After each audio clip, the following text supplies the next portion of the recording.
at Cheltenham last week. Gabby went heavy and two-footed, needless challenge on Martin Keown following Arsenal's Champions League last 16 first leg draw. Van Nistelrooy is my favourite player, Ali. That's why. That's the guy to get him back. Away at Bayer Leverkusen. Here we go. Madueke dived for a penalty. Blatant dive. Mr. Biased, Martin Keown, doing the game last night, said it was a definite penalty. It's getting a bit silly now. He's biased towards Arsenal. Definite dive, and I'm just surprised that VAR didn't overturn it. So Arsenal very lucky, and another boring game to watch. It was one of the games where I was like, 5:45, can I have a little half-hour nap here in the second half? But I didn't. I watched it through, and it was very, very boring game. Okay. Olivia's back in the studio. Olivia, what have you got for us?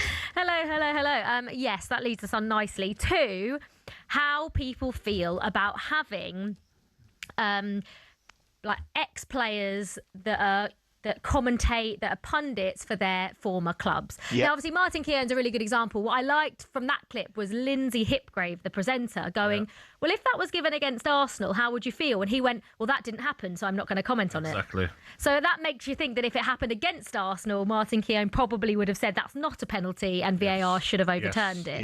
Yeah. Now, Gabby, obviously, do you comment? I suppose you commentate on Villa a lot. I've done it a few times this season, and afterwards, when I listen to parts of it, too biased, I'm calling Aston Villa us.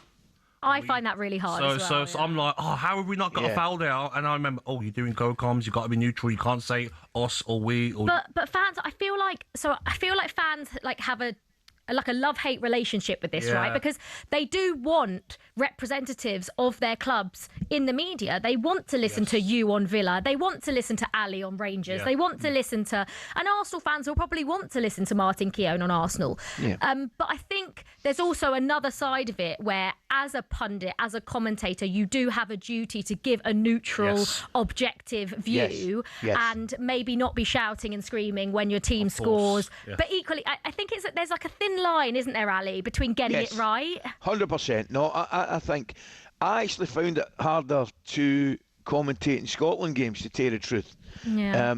Because I think it's my duty to be 100% honest in what you see when you're co-commentating, right? No matter what who's playing or what it is. But if it's a Rangers game, for example, there is absolutely no way that I'm going to say anything other than what I think and I believe, right? Now, for example, the penalty against Leverkusen, I didn't think it was a penalty, right? Martin maybe did. He obviously does think it's a penalty, right? Now, if he thinks it's a penalty, that's absolutely fine. It's his opinion. I didn't think it was a penalty. Gabby didn't think it was a penalty. No. Now, there is a very, very thin line. If he's saying that out of bias, right, then that's a problem. But if he's saying it, if he thinks it, then that's not an issue at all. But I always find you're going to upset people with your co-commentary, right? It's amazing, Gabby. See, if I do a Man United game and Man United get beat, no matter what happens, you'll get stick. Yes. You know, that goes with territory. And I don't mean just Man United, I mean the bigger clubs in general, Arsenal, Liverpool, Man City guys. Yeah. If you say anything against them, you do get a bit of stick. But it's your job to give an honest and valuable opinion on what you can see, and that's what you've got to do. Ali, do you think, just going back to the Martin Keown incident, that the fact that he couldn't answer the question, if you think that's a penalty, you think it's a penalty no matter what box it happens in? Oh, absolutely right. So the fact that when Lindsay Hipgrave asked him, and he said, I'm not answering that because that's a hypothetical situation, that to me screams, I'm giving it, that's a penalty because it's gone for my team. Well, it's not a hypothetical situation in the respect, you're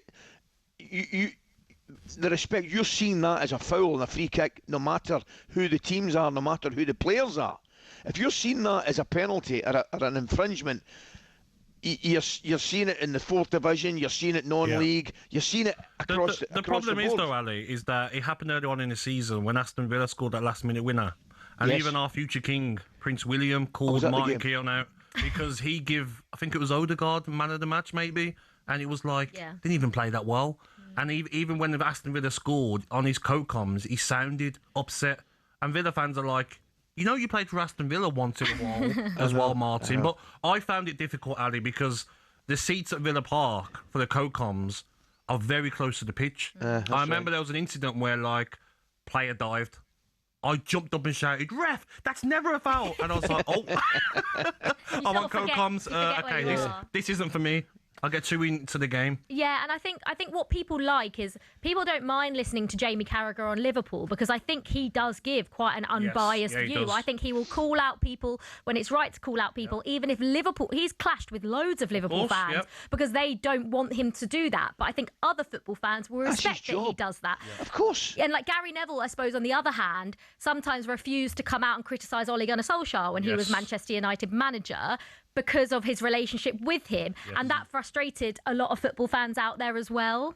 Mm-hmm. Do you understand that sort of that? Yeah, that point of it as well. I think that's how I'm probably a little bit fortunate in the respect that when I do the English games or the European games in general, you know, I've not got an axe to grind, or you know, I've not got a boot in any camp at all. So, you know, you might not like what I say, but I'm just saying it because I see it and I believe it.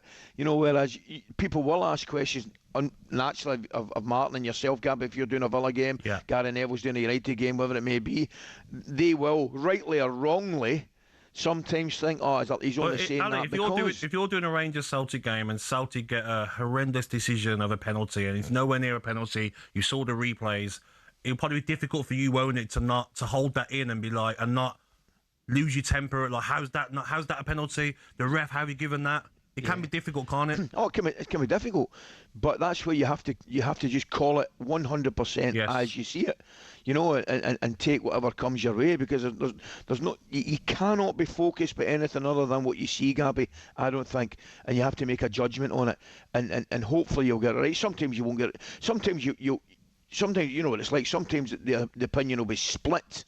Yes. And people say, no, that was a penalty, or that was a free kick, it was inside the box, it was outside the box. But you generally speaking, have to call it exactly how you see it, and you won't please everybody all the time. I think it's the balance, isn't it? Just getting the balance right between, you're allowed to, you know, you're representing I suppose you are there because you're representing, or you represented a club for so long playing. But I think, Martin Keown's probably the one that seems to irritate a lot of people. Yeah, the Odegaard man of the match. For the future King Ali to have to get on Twitter and call you out, you must have upset a lot of people, Martin.